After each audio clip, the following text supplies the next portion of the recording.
Oh my God. I cannot believe this. I deleted my live video that I just made for you guys by accident. I'm so clumsy. So I have to make it one more time. 大家好，我是可人. Welcome to my unconventional Chinese class. Today I would like to talk about how to learn Chinese characters in a faster, more effective, and fun way. Before I talk about this, I would like to talk about one important concept, which is Chinese character is not that difficult to learn because Chinese character is, as you know, pictographs.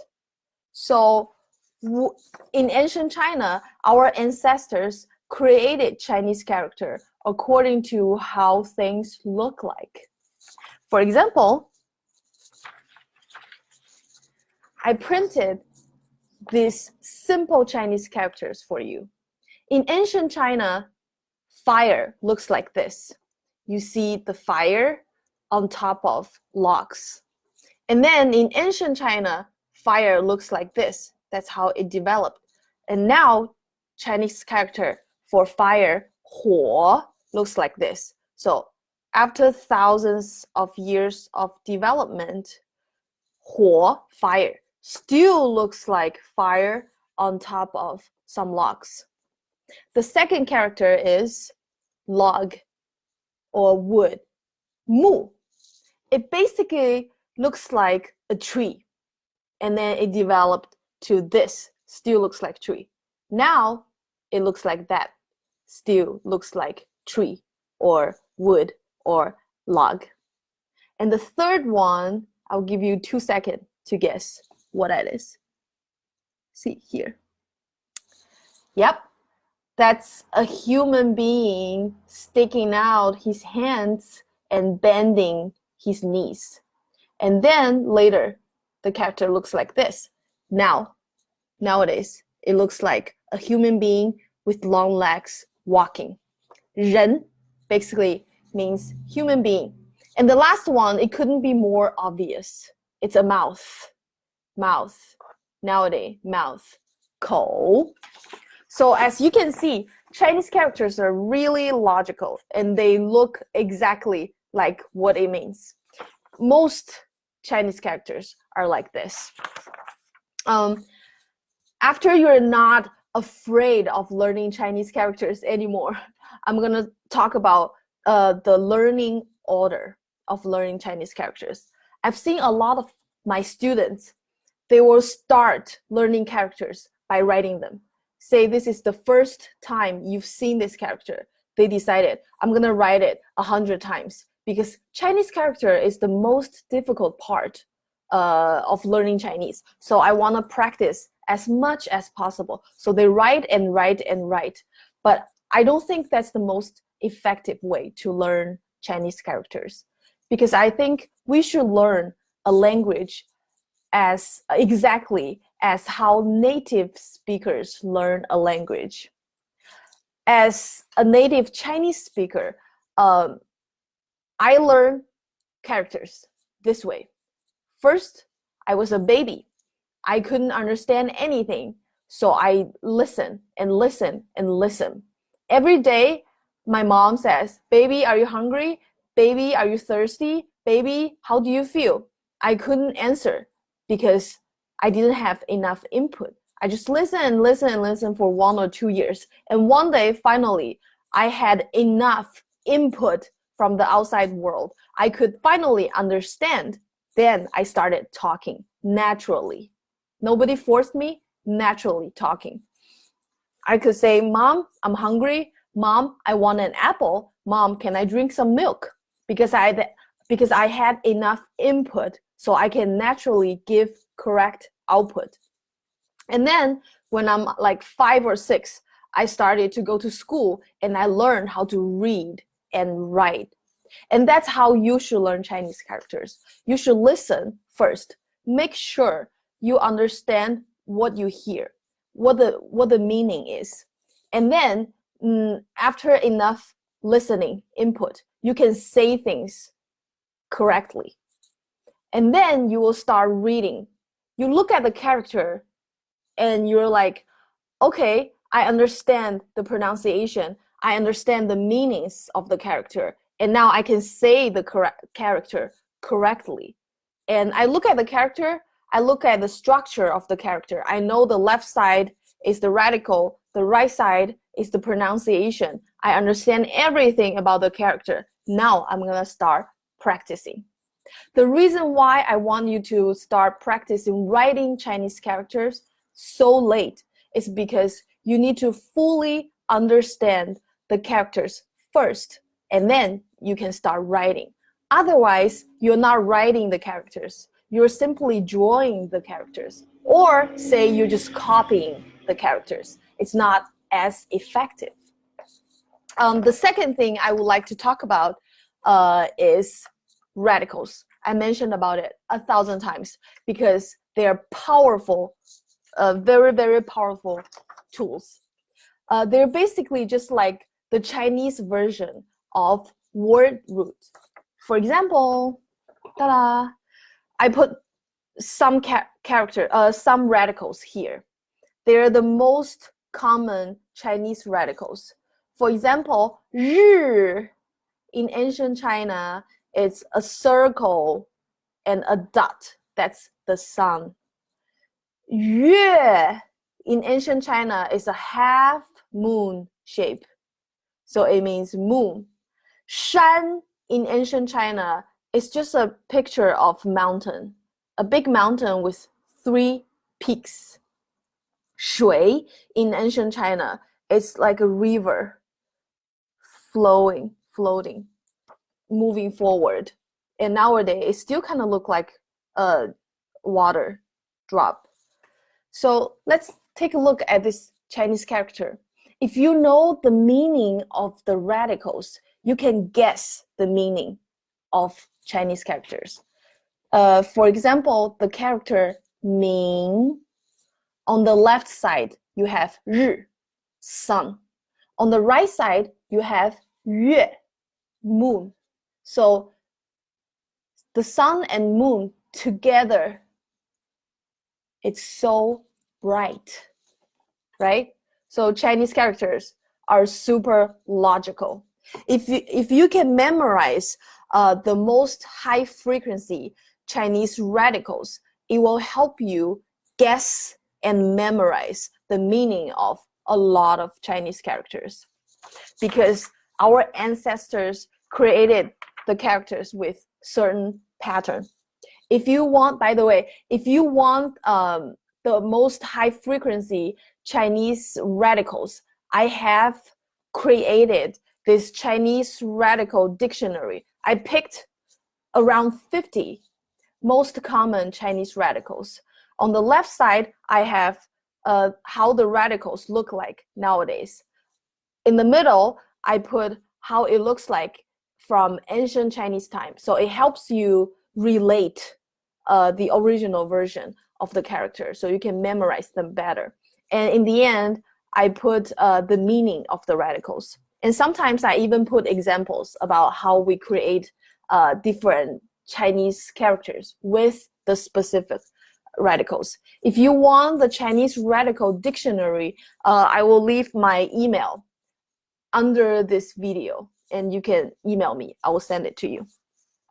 The next thing I want to talk about is, I know learning Chinese characters could be kind of boring sometimes. So you really have to use games to make it fun. So I have some suggestions for different type of learners. Say if you are artsy, you are kinesthetic, you are nerdy, I have games for different type of peoples. The first game is for people like me who are artsy. I would recommend you to draw your characters.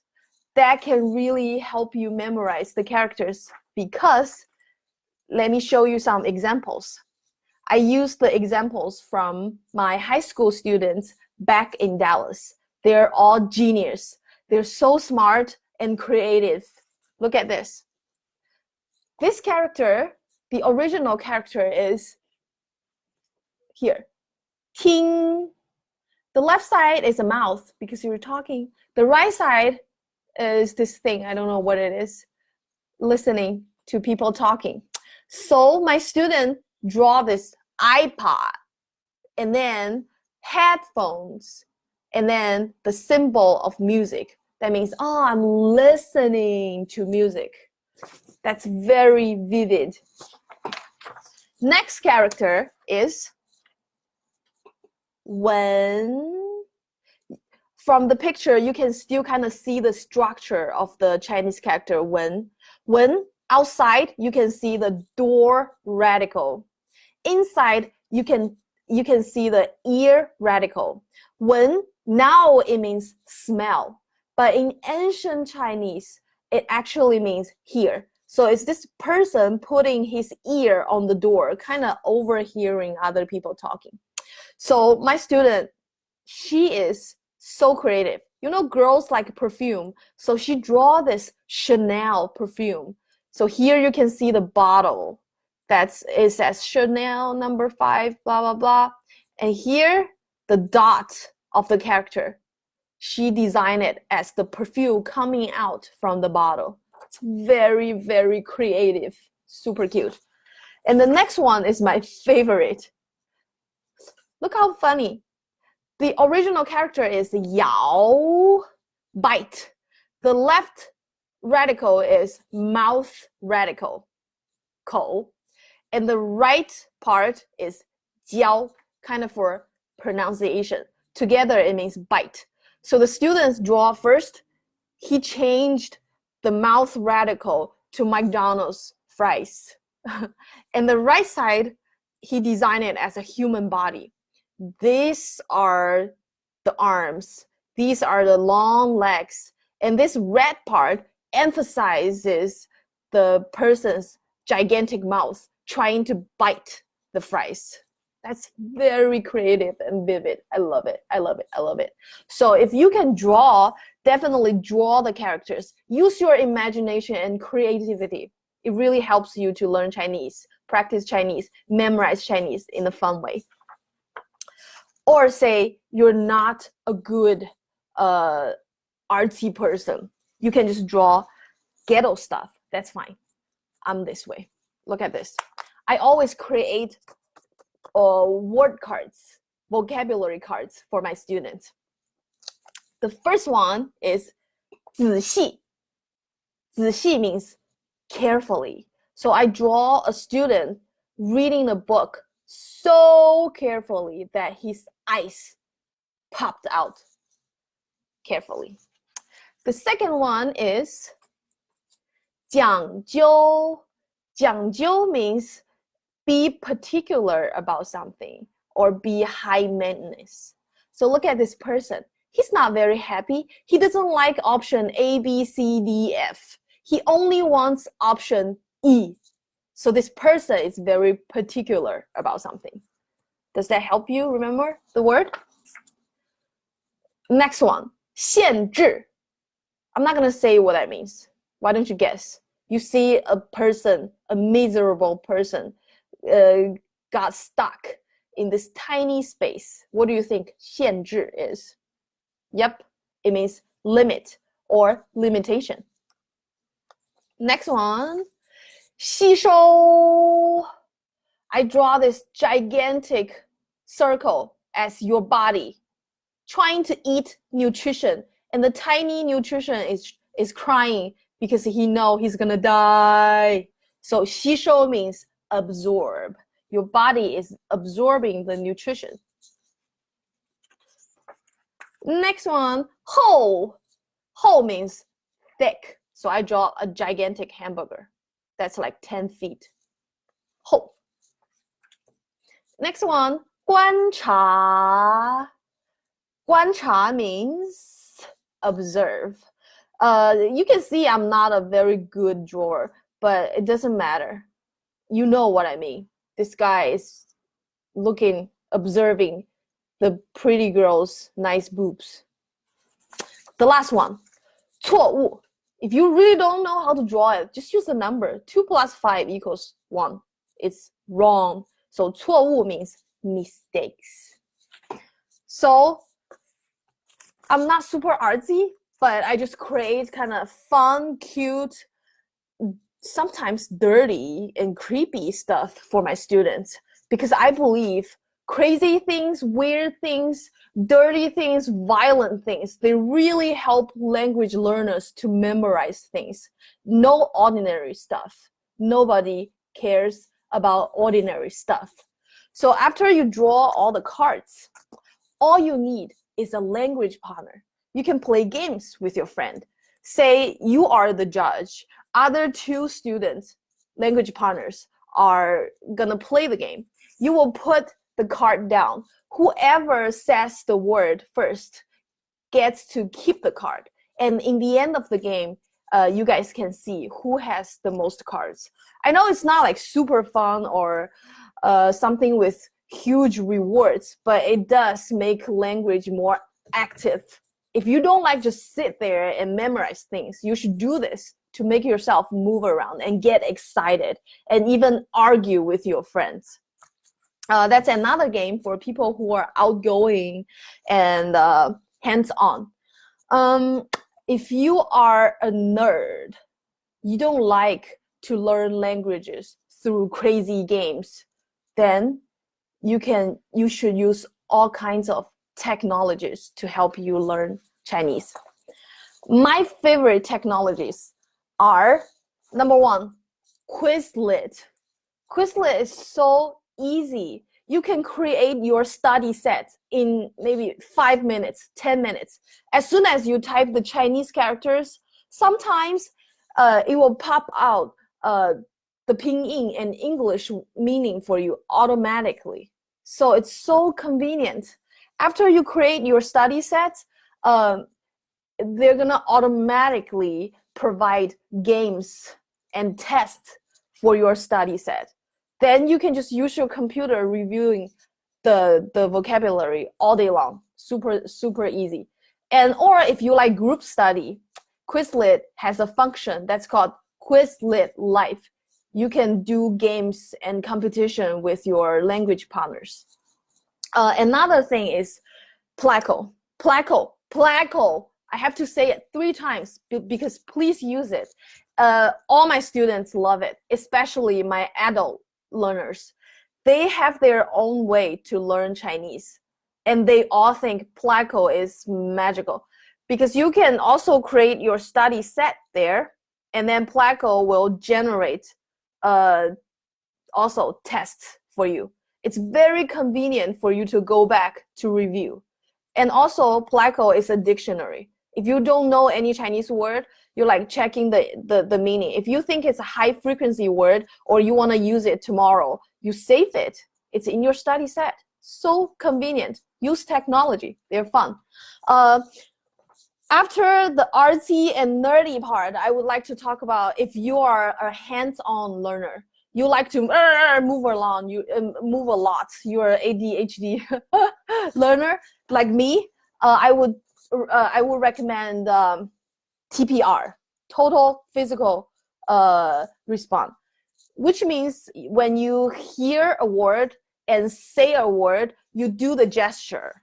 For example, 听, listen, 看, look, 说, say or speak. You just do the gesture. I know it looks silly, but it's muscle memory. And muscle memory works better than you can imagine. If you think it's like really boring, then you can spice it up a little bit by adding adverb. You can give yourself different tasks. For example, if you think, oh, when I hear 听, I immediately know it's listen. I need more challenges. You can say 高兴地听, happily listen, and do the gesture. Act it out. I know it's silly, but it helps you. Or 难过地听, sadly listen. Or 疯狂地听, crazily listen. Or 猥琐地听, creepily listen. Just add like crazy adverbs to help you act out the word in crazy ways. This is a fun game if you like to act out with your language partners. I always do that with my middle school students. They love it because every time you will see 1 or 2 students act out very, very, very funny, and the whole class will laugh. So it makes the class atmosphere a little better too. I think that's all my suggestions for you now. If you still don't understand the radical part, I have another example for you. Let's see here. Last example. 男. 男 basically means male. So the top part, radical, is field, where you can grow things you want to eat, like plants. The bottom part is 力, which means power and strength. When you have power, strength, muscle in the field, that usually represents guys, because ancient China is an agriculture country. So usually guys work in the field. Does that make sense? So power in the field is male. The reason why I give you one more example is because I really, really encourage you to memorize the most high frequency Chinese radicals that will help you guess the meaning, understand, and memorize a lot of Chinese characters. If you have questions, please ask me now. Let me check. You guys want me to move back to Dallas. That's very interesting. I like Dallas. I had a lot of friends there, but it's really hard for me to live in a place that does not have mountains. It's really painful for me. Every weekend, I have to go hiking or snowboarding. So Dallas is too flat for me. But hi to Dallas people. Oh yeah, another person says Placo is Chinese dictionary. Yes, it is a Chinese dictionary, but it's more than a dictionary. That's why it's so awesome. It will give you tons of examples, so you know how to use the word in sentence with correct structure and grammar. And it also helps you create your own study set. So it's convenient for you to go back and review. Do you guys have more questions? Hi from India. Hi. I'm really happy you guys are learning Chinese like all over the world. I'm super proud of you guys. Please leave me messages if you have any questions about learning Chinese, or if you want me to explain any grammar rules, any learning techniques. I will be happy to do that, okay? Thank you so much for your time. Love you guys. Bye. I will try to not delete this live video this time. Bye-bye.